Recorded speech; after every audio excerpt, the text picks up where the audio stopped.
আলহামদুলিল্লাহ দেশবাসী দেখেন আমার পিছনে ইসরায়েলের শহরের বিল্ডিং গুলা কিভাবে ধ্বংস হয়ে যাচ্ছে।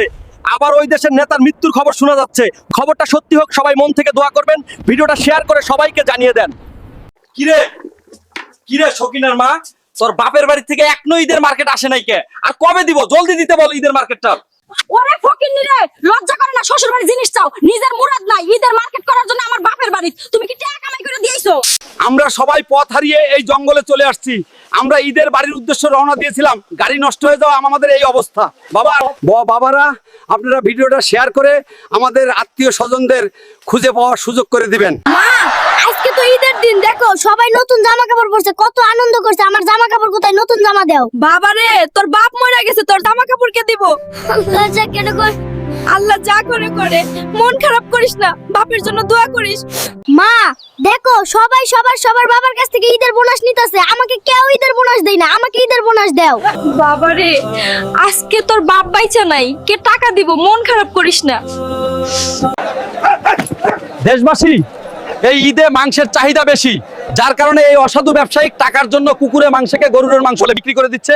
আজকে আমরা অভিযান চালিয়ে তাদেরকে গ্রেফতার করছি। ভিডিওটা শেয়ার করে সবাইকে দেখার সুযোগ করে দিন, এরকম কাজ করার সুযোগ না পায়। কি গো ময়নার মা, আজকে কি রান্না করছো? যদি ভালো কিছু রান্না না করো তাহলে কিন্তু আজকে তোমার খবর আছে। কি রান্না করতাম? কি আনছো? যেমন আনবা এরকম রান্না করে দিতাম। তুমি না আনলে কি আমার জীবন দিয়ে দিতাম নাকি? দেশবাসী, ইরান ইসরায়েলের যুদ্ধ আবার অনেক ভয়ঙ্কর রূপ ধারণ করছে। ইসরায়েলের সেনারা ইরানে ঈদের দিনেও হামলা করছে। আমরা সেই ভয়ে ইরান থেকে জঙ্গলের মধ্যে দিয়ে দেশে ফিরছি। আপনার সবাই ভিডিওটা শেয়ার করে আমাদের দেশে ফেরার সুযোগ করে দিন। দেশবাসী, আপনারা অনেকেই শুনছেন যে কোনো সময় তেলের পাম্প বন্ধ হয়ে যেতে পারে, এরকম খবর। এটা একটা ভুয়া খবর, এটা একদম মিথ্যা ভুয়া খবর। দেখ, আমার পিছনে অনেক তেলবাহী জাহাজ, তেলের কোনো সংকট নাই। এই খবরটা শেয়ার করে সবাইকে জানিয়ে দেন। হে আল্লাহ, কে আছেন? বাঁচান, আমাদেরকে বাঁচান। আমরা সবাই ঈদের ছুটির পর কাজের উদ্দেশ্যে রওনা দিয়েছিলাম, মাঝপথে এসে লঞ্চ ডুবে যায়। অনেক মানুষ, আমরা কিনার খুঁজে পাচ্ছি না। সবাই ভিডিওটা শেয়ার করে আমাদেরকে উদ্ধার করবেন, একটু দয়া করেন প্লিজ। মা, আমার পেটে খুব খিদা পাইছে, আমার ভাত দাও। কিসের ভাত? কোনো ভাত নাই। যেদিন তোর মা মরছে ওই দিন তোর ভাত শেষ হয়ে গেছে, যা এখান থেকে। মা, তুমি কই আমারে নিয়ে যাও? তোমারে ছাড়া না তোমার আমি থাকতে পারতাম না, অনেক কষ্ট হয় আমার।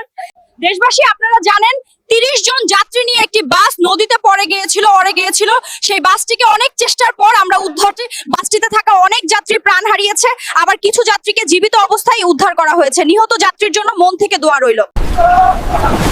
আল্লাহ গো, আমায় কে আছেন? বাঁচান, আমাদের বাস পেট্রোলটা দিতে পড়ে যায়। বাসের ভিতরে আমার মার অনেক, মা আমাকে জান্নাত বের করে দিছে, কিন্তু মা বের হতে পারে নাই।